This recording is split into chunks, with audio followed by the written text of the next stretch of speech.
नमस्कार, बहुत स्वागत है क्राइम अलर्ट में। मैं हूं आपके साथ हेमंत। चलिए गौर करते हैं खबरों पर।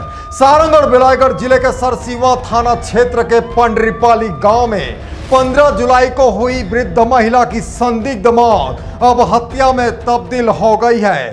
शुरुआत में यह सामान्य मृत्यु मानी जा रही थी, लेकिन गले पर निशान देख हत्या की आशंका जताई गई थी।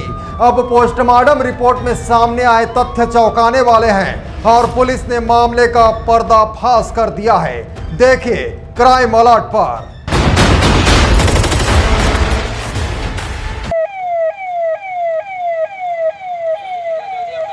दरअसल मृतिका मंजली बाई की मौत के बाद पुलिस ने एहतियातन शव को पोस्टमार्टम के लिए भेजा था।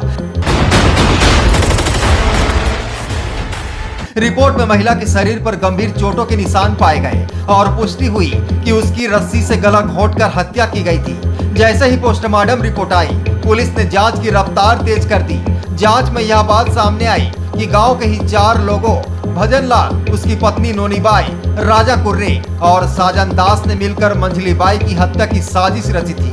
सूत्रों के मुताबिक मृतिका और आरोपियों के बीच जमीन को लेकर लंबे समय से विवाद चल रहा था। इसी रंजिश के चलते हत्या की साजिश रची गई। बताया जा रहा है कि भजन लाल और नोनी बाई ने राजा कुर्रे को 40,000 रुपए की सुपारी दी थी। राजा ने इस हत्या में साजन दास को भी शामिल किया और मिलकर इस वारदात को अंजाम दिया। पुलिस ने चारों आरोपियों को गिरफ्तार कर न्यायालय में पेश किया, जहां से उन्हें न्यायिक रिमांड पर जेल भेज दिया गया है। इस सनसनीखेज घटना के बाद गांव में दहशत का माहौल है और लोग सकते में हैं।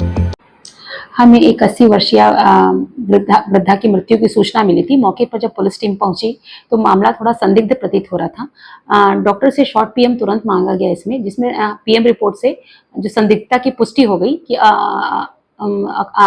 स्थिति में जो वृद्धा की मृत्यु हुई है, जब हिकमत अमली से उसके रिश्तेदारों के साथ पूछताछ की गई तब ये चीजें प्रकाश में आई कि उसके गोद लिए बेटे ने ही उसकी अपनी पत्नी और अन्य साथियों के साथ मिलकर उसकी हत्या कर दी है। Bureau report ACN 24।